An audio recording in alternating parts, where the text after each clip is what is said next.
Barcelona এবার লা লিগাতে শুরু থেকে দুর্দান্ত খেলতেছে। প্রত্যেকটা দলের সাথে তারা ৩টা, ৪টা, কখনো ৭টাও গোল দিছে। কিন্তু গতকালকে ম্যাচে গেটাফের সাথে ঘরের মাঠে ১-০ গোলে জিতছে। এবং এটা নিয়ে হয়তোবা গতকালকে যারা খেলা দেখতে বসছে বার্সেলোনা সাপোর্টাররা তারা কখনো মানে এক্সপেকটেশন ছিল না যে তারা ১-০ গোলে জিতবে। তাদের টার্গেট ছিল হয়তো ৫টা ৬টা গোল দিবে। কারণ গেটাফের পজিশন যদি দেখেন লা লিগাতে তাদের অবস্থান হচ্ছে ১৯ নাম্বারে। এবং এমন একটা দলের সাথে ঘরের মাঠে যখন আপনি ১-০ গোলে জিতবেন তাহলে দর্শকরা হয়তোবা তৃপ্তি পাবে না। কিন্তু দিন শেষে বার্সেলোনা জিতছে এটা হচ্ছে ইম্পর্টেন্ট একটা ব্যাপার। ৩ পয়েন্ট গুরুত্বপূর্ণ। বার্সেলোনা লা লিগাতে ৭ ম্যাচে ৭ টায় জিতছে এবং পয়েন্ট টেবল তারা কিন্তু নাম্বার 1 ২১ পয়েন্ট নিয়ে। একটা বিশাল একটা বিস্ফোরণ করতেছে এই সিজনে আপনার হচ্ছে হান্সি ফ্লিক এবং হান্সি ফ্লিককে প্রশ্ন করা হয়েছে যে ১ গোল কেন? অন্যান্য ম্যাচগুলোতে অনেক বেশি গোল করছে বার্সেলোনা। এই ম্যাচে ঘরের মাঠে গেটাফের মতো দলের সাথে কেন ১-০ গোলে জিতলো? তখন আপনার হান্সি ফ্লিক বলছে ১-০ তার মানে কিন্তু ১ পয়েন্ট না, এখানে ৩ পয়েন্ট পাইছি। কারণ হচ্ছে বার্সেলোনা জিতছে এবং সেটাতে ৩ পয়েন্ট তারা কিন্তু কালেকশন করছে। এবং ব্যাপারটা হচ্ছে প্রত্যেকটা ম্যাচে একটা দল কিন্তু অনেক বড় স্কোর করবে না।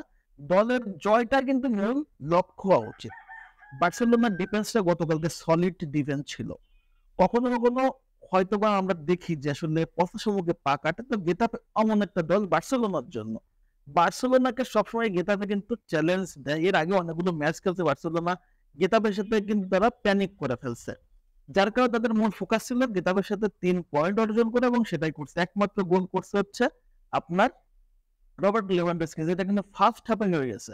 বার্সেলোনা ১-০ গোলে নিচ্ছে। তার মানে এটা না যে বার্সেলোনা আর কোনো চান্স ক্রিয়েট করে নাই। বার্সেলোনা অনেক চান্স ক্রিয়েট করছে। রাফিনহা, লামিন ইয়ামাল, তারপর হচ্ছে আপনার মিডফিল্ড থেকে এবং রবার্ট লেভানডস্কি, কিন্তু সবগুলো যে গোল হবে বিষয়টা কিন্তু এমন না। প্রতিদিন যে আপনার লক্ষ্য বেঁধে বিষয়টা এমন না। তবে বার্সেলোনা ১-০ তে জিতছে এবং সেটাতে স্বস্তি এবং রিয়ালের চেয়ে তারা কিন্তু অনেক ব্যবধানে আগায় গেছে। এই সিজনটা বার্সেলোনার একটা দুর্দান্ত সিজন হতে যাচ্ছে, কোনো সন্দেহ নাই। এবং বার্সেলোনার এই ম্যাচটাতে একটা জিনিস কিন্তু প্রুভ করে যে তাদের গোলবারটা কতটা সলিড, তাদের ডিফেন্স কতটা সলিড, তাদের মিডফিল্ড কতটা সলিড, আক্রমণ ভাগও তাদের সলিড। তবে এই ম্যাচে গোলটা বেশি হয় নাই, কিন্তু ম্যাচ কিন্তু বার্সেলোনা ঠিকই জিতে নিছে।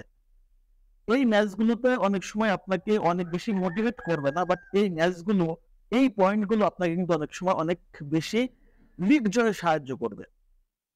বার্সেলোনা লা লিগাতে যতটা ভয়ঙ্কর, চ্যাম্পিয়ন লিগে ততটা কিন্তু ব্যর্থ। এই যে বার্সেলোনা যে একটা রিদমে যাচ্ছে, এই রিদমটা যদি ধরে রাখতে পারে তাহলে নেক্সট চ্যাম্পিয়ন লিগের ম্যাচে বার্সেলোনা ভালোভাবে কামব্যাক করবে।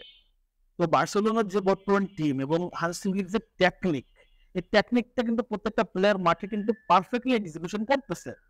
তো এই ম্যাচটাতে বার্সেলোনা ঘরের মাঠে অনেক গোল আমি নিজেও প্রত্যাশা করছিলাম, কিন্তু সেটা হয় নাই।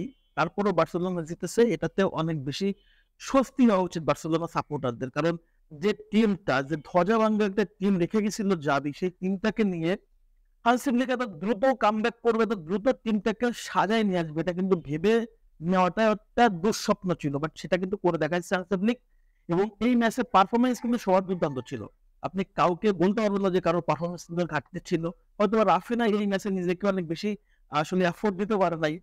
হয় না সব ম্যাচে কিন্তু রেজাল্ট, সব ম্যাচে পারফরমেন্স আসবে না। আর রাফিনা হচ্ছে বার্সেলোনার ক্যাপ্টেন, অধিনায়ক। বার্সেলোনা দলের অধিনায়ক রাফিনা, এবং তার কাছ থেকে প্রত্যাশা যেমনটা সে দেখাচ্ছে, এটা কিন্তু আসলে সবাই চাইবে। কিন্তু এটাও মাথায় রাখতে হবে সব ম্যাচে কিন্তু সবাই ভালো পারফরমেন্স দিবে না। এবং বর্তমান লা লিগাতে আমাদের top goal scorer Robert Lewandowski ৭ গোল করে ফেলছে। বার্সেলোনা দুর্দান্ত করতেছে এবং সেই বয়সে এসে রবার্ট লেভানডস্কি যেভাবে খেলতেছে, এটা বার্সেলোনার স্বস্তির ব্যাপার। নেক্সট ম্যাচগুলো বার্সেলোনা অনেক বড় ম্যাচ আছে। তবে গেতাফের মতো ছোট দলের সাথে এই জয়গুলো, এই ছোট জয়গুলো কিন্তু বড় দলের সাথে যদি আটকে যায় তাহলে কিন্তু আসলে ভোগাইতে পারে। এই বিষয়টা অবশ্যই হান্সি ফ্লিক মাথায় রাখবে। তবে দিন শেষে একটাই বিষয় যে ম্যাচটা আপনারা জিতছেন কিনা। গতকালকেও পরশুদিন দেখছে রিয়াল মাদ্রিদ প্যানিক করে ফেলছিল শেষ সময়ে এসে।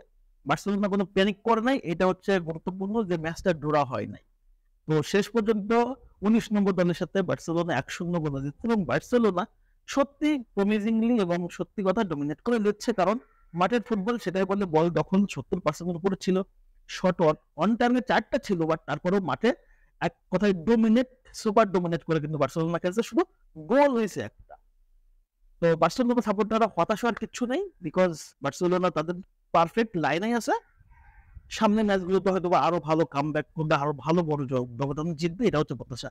গতকালকে ম্যাচ যারা দেখছেন, যারা দেখেন নাই, গতকালকে ম্যাচ নিয়ে আপনার যদি মতামত থেকে অবশ্যই কমেন্টস করে জানিয়ে দেবেন। সবাইকে ধন্যবাদ জানাচ্ছি। আল্লাহ হাফেজ।